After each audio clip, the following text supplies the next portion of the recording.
Hey guys, we are going to prepare for scenic design and hopefully today you'll have a chance to get started. So the purpose of today's lecture is to lay out all the different possibilities that you will have as a set designer to create a unique and original set for the play Hairspray. And as you discover all the elements of scenic design, I want you to ponder or think about how you might incorporate some of these ideas into your own production. Let's go ahead and review that a scenic designer is the person who designs sets and scenery that aim to fully engage the viewer in the play. Remember that the designer will analyze the script, thinking about where they are, what's the place and location, the time period, the social status of characters, the theme, mood, symbols, and then your scene and location changes. When you think about designing for your play, don't forget it's set in the 1960s.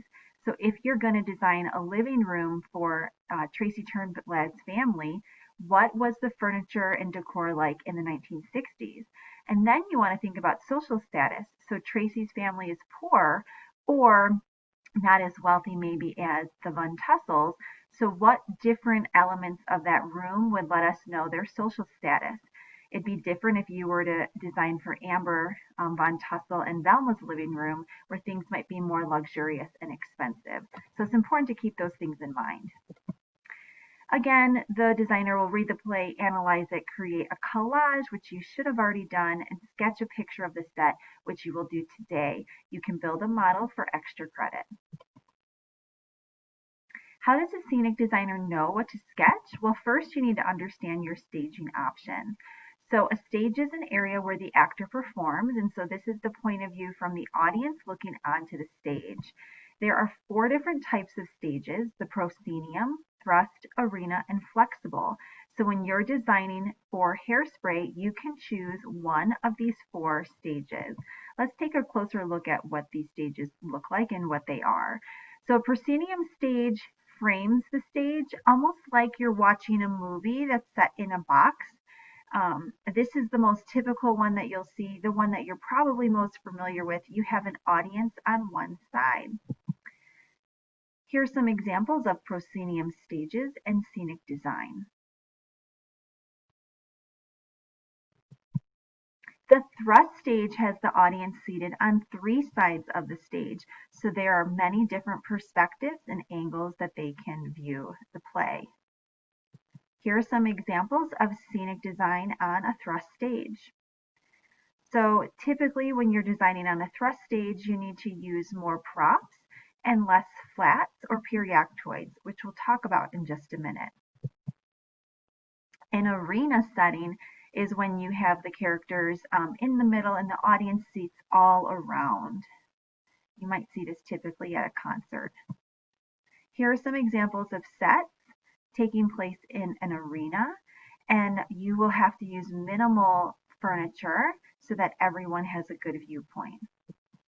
And then finally, you could do flexible seating, sometimes called the black box theater. And these are often just big empty spaces that are painted black inside, and you can put your audience wherever you want.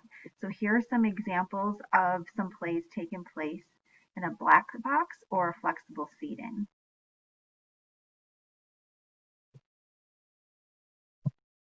Now, once you decide on your staging, decisions need to be made about the set itself. And there are 4 different options for you thinking about creating the world of the play. First, you can use backdrops to help tell us where we are. A backdrop is just a painted curtain that hangs in the back of the stage to indicate scenery. It is best used with proscenium stages. Here are some examples of backdrops used in plays to help tell the story. The other option that you can use are flats, and flats are kind of these pieces that we build out of wood, and they are theatrical scenery pieces that you paint. They are kind of like backdrops, except that they're movable, and you can put them together or you can take them apart. And so here's an example of a flat used to create this room. And so these walls, these like golden walls, are actually flats that are pieced together. And so you don't have to use a backdrop, so you can have more dimension. Another option is the periactoy. You might recognize the periactoy. We have two of them at school. They were housed in the hallway. I used them during the plays. And a periactoy is basically a revolving flat. So you can turn it to the side when you change the scene so that a different scene is located on a different side of the flat. So they look like this. So maybe for one scene, my periactoys are turned to show that I'm at a house, and then they turn for the next scene to show that I'm outside. Your final option, and one that I highly recommend, is using set props to tell your story. And so this would be furniture on stage. Any object which is a part of a set is a set prop. It could include your furniture, it could include rocks, anything that's too big for the characters to pick up and move.